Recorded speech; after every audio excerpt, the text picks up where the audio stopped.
So I'm just going to keep answering questions here for USMLE. So Mohammed Usman Hajmi asks, how to use Qbanks for USMLE preparations? Obviously, hyper broad question. Many of you watching this are going to be at different stages of your prep, whether you're prepping for step 1, step 2. Some of you are in med school, some of you are doctors, and it depends how far out you are from your exam, okay? So, and how well you're scoring already, what you feel your knowledge base is. So there's many factors that go into how to utilize Qbanks for USMLE. So the best I can do is attempt to articulate a very broad umbrella type of explanation, all right? Drop a comment, okay, during the course of this video, and if you have questions, and then I can make small clips going forward addressing your questions, okay? We can try to make this a bit interactive. So before we get started, allow me to be my typical asshole and tell you to subscribe to my channel. Okay, I really appreciate it. Help grow this channel. Share with one of your friends who's prepping for USMLE.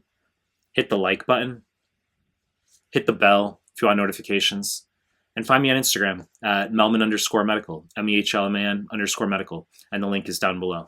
Now, let's start the actual question. So, how to use Qbanks for USMLE preparations?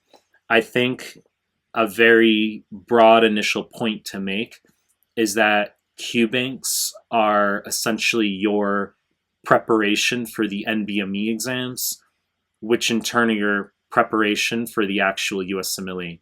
Okay, so whether it's a step 1 or step 2, the period of a couple months leading up to your exam should be almost exclusively focused on the NBME material. So if it's step 1, obviously you need to know forms 25 through 30, but we also want you knowing forms 20 through 24.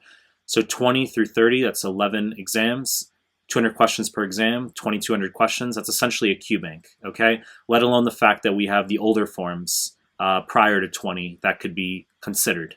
So we have lots of NBME material. I talked about this stuff in other clips, okay? There's going to be some overlap of the concepts I talk about, but the NBMEs are the USMLE. This isn't a debate. When you go into the actual exam, it's just going to be the NBME questions, the CBSE questions superimposed in a UWorld interface, okay?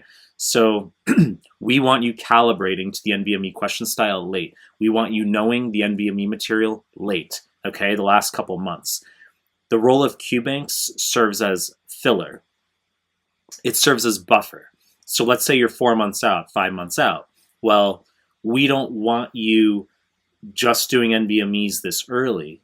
We could consider having, if you really want your score prediction, even though it's not necessary, we could consider having you sit one of the offline forms, then using a bootleg scale, like on Reddit, as an example, to help gauge where you are. But we can often gauge where you are just based on how you're doing in Qbank. Or also, if you do take an offline form, let's say prior to 20, and based on how many you get wrong, we can also somewhat gauge. Okay, the scales fluctuate, but if you're getting, let's say, if you're around pass level, you're probably getting at least like 45 to 50 wrong.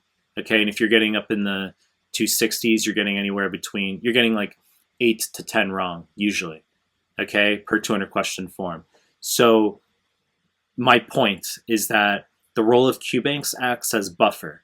So because you guys watching this right now, one of you might be 4 months out, one of you might be 9 months out. So you have different strategies as far as like, or different questions, okay, and we'd have different strategies accordingly. But if you have to choose one Qbank, it should be UWorld. It's still the best Qbank, although it's on the decline in many ways. That's a conversation in and of itself. It's become superfluous, up around 3,800 questions at the time of this clip. It used to be much more consolidated.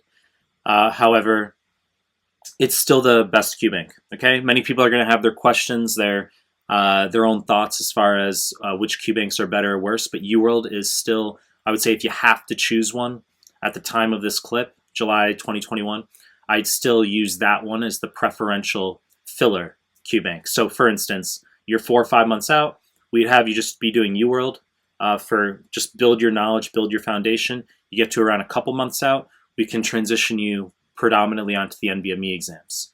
Okay, as I said, I've made a lot of content on this in other clips where when you go through forms 20 through 30, you're going to screenshot your incorrects into a Word document, save as a PDF, and then you're going to have a master PDF file that you're going to review as you go, and also review in your final week. It's going to be really, really valuable for you. And you can also be reviewing your corrects from those forms as well. Okay, so there's different types of strategy we can discuss. It's not cookie cutter, but UWorld will be a good filler Qbank prior to doing the NBMEs in the final couple months. If we're earlier than that, then there's a bit more of, I have to make considerations as far as how solid your foundation is already. If you're really early in your prep, let's say in first year med, or you're more than 6 to 8 months out, USMLE RX, also known as Qbanks, is a very good Qbank. Okay, some students will comment that the questions are too easy. That's fine. We don't need them to be complex. Okay, it's just a matter of helping you build the foundation you need to do well in the step. Okay, so RX is a really good foundational Qbank. If you're in first year med, really good foundational Qbank. Okay, and that'll prepare you for UWorld. Essentially, you should be using Qbanks as buffer to prepare for each subsequent Qbank. So you could do RX to prepare you for UWorld, which in turn prepares you for the NBMEs, which in turn prepares you for the actual USMLE. Okay, and the number of Qbanks you do, that's usually going to be tied into how high you're going to score. So if you're far out, if you're a year out, we could have you do RX, and then we could have you go to AMBOSS, and then maybe UWorld in that sequence, then the NBMEs, and then your real USMLE. Okay, Kaplan has no utility at this point. It's a laughable Qbank. AMBOSS is essentially the modern Kaplan. AMBOSS has problems in and of itself. Okay, I mean, it's hyper nitpicky and misguided in some ways, but we can't complain when life is about alternatives.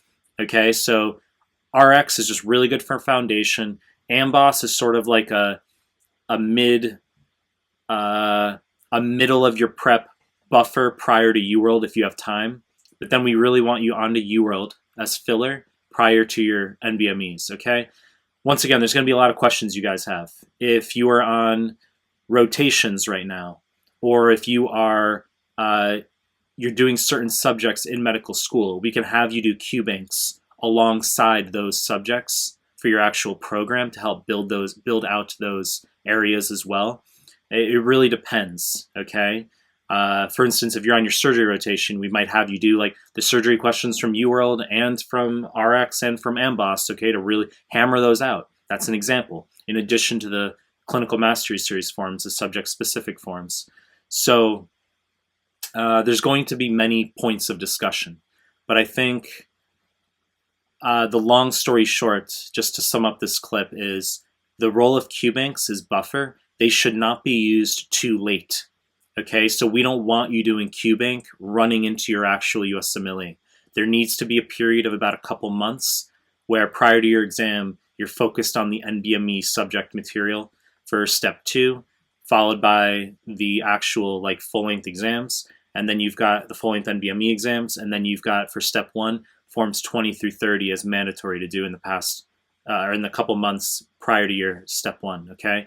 So I'm going to make more clips. I'm going to try to keep this concise and just drop some comments if you want your specific question addressed, okay? I mean, we can try to make this a bit more interactive as a community. So I appreciate your time. Subscribe to my channel. That's it.